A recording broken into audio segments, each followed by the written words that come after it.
Hi friends, அஸ்ஸலாமு அலைக்கும். இன்றைக்கி நம்ம ஹைதராபாத்தி பீஃப் பிரியாணி பார்க்க போகிறோம். அதுக்கு முதல்ல சட்டியிலே எண்ணெய் விட்டு ஆனியனுங்களாம் கோல்டன் ப்ரௌன் கலரில் வறுத்து எடுத்துக்கலாம். ஆனியன் நல்லா வறுத்து எடுத்ததுக்கப்புறம் பக்கத்தில் நான் பீஃப் வேக வச்சுருக்கோம். பிரியாணிக்கு பீஃப் நல்லா சாஃப்டாக வந்திருந்தால் தான் நல்லா டேஸ்ட்டாக இருக்கும். ஆனியன் நல்லா ஃப்ரைட் ஆகிட்ட பிறகு எடுத்து வச்சுட்டு அதே ஆயிலில் நாங்கள் ஹோல் ஸ்பைசஸ், பட்டை, ஏலக்காய், லவங்கம், பிரியாணி இலை, சார் அனஸ் எல்லாம் போட்டிருக்கோம்.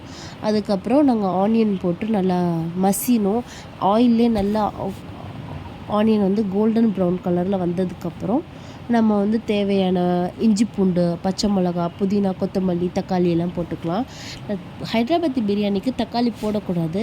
நாங்கள் ஏன் போடுறோம் அப்படின்னா, அப்போ தான் கொஞ்சம் நல்லா மசாலாவாக இருக்கும். எங்கள் வீட்டில் கொஞ்சம் மசாலாவாக இருந்தால் டேஸ்ட்டாக இருக்கும். இப்போ நாங்கள் 1 கிலோ ஏற்ற அளவுக்கு போட்டிருக்கோம். 1 கிலோ ஏற்ற அளவுக்கு போட்டதுனால 6 பச்சை மிளகா, கொஞ்சோண்டு தக்காளி பழம் போட்டிருக்கோம். உங்களுக்கு தேவைன்னா போட்டுக்கோங்க. அதுக்கப்புறமா தேவையான உப்பு, கொஞ்சம் மஞ்சள்தூள், காஷ்மீரி சில்லி பவுடர் போட்டிருக்கோம். எங்கள் கலருக்காக நாங்கள் கொஞ்சம் காஷ்மீரி சில்லி பவுடர் போட்டிருக்கோம். நீங்கள் உங்களுக்கு தேவையில்லைன்னா சாதா மிளகாத்தூள் கூட போட்டுக்கலாம்.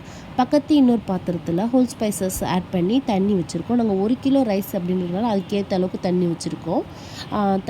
இப்போ பீஃப் நல்லா வெந்துருச்சு.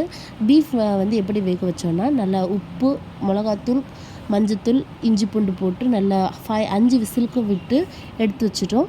அதையும் நல்லா அந்த மசாலாவோட ஆட் பண்ணி கொஞ்சம் கர்ட் ஆட் பண்ணி நல்லா மிக்ஸ் பண்ணிக்கிடுவோம். மிக்ஸ் பண்ணிட்டதுக்கப்புறம் நம்ம ரைஸ் போட்டுடுறோம். அதில் ரைஸ் கூட புதினா, கொத்தமல்லி, பச்சை மிளகா இது இவ்வளோத்தையும் போட்டு நல்லா வேக வச்சுட்டா ரைஸை. அப்போ தான் அந்த அந்த அந்த புதினா, கொத்தமல்லியோட ஃப்ளேவர் ரைஸில் இறங்கி டேஸ்ட்டாக இருக்கும் பிரியாணிக்கு. அதை முக்கால் வேக்காடு வந்ததுக்கப்புறம் அதை எடுத்து வச்சு அதை வடிச்சிடுறோம். வடிச்சிட்டு அதுக்கப்புறம் நம்ம ஃப்ரை பண்ணி வச்சுருக்க ஆனியனை தூக்கி போட்டுடலாம். இது ஃபஸ்ட் லேயரில் ரைஸ் போட்டு ஃப்ரைட் ஆனியன்ஸ் போட்டு புதினா, கொத்தமல்லி போட்டுடுறோம்.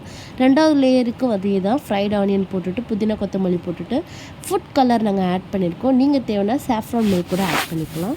ஆட் பண்ணி கேஷ்யூ நட்ஸ் போடுறோம். நாங்கள் கொஞ்சோண்டு கேஷ்யூ நட் போட்டு ஒரு 15 to 10 மினிட்ஸ் 10 to 15 மினிட்ஸ் தம் போட்டு வச்சுட்டா அதுக்கப்புறம் ஓப்பன் பண்ணி பார்த்தா நல்லா சாஃப்டான பிரியாணி ரெடி.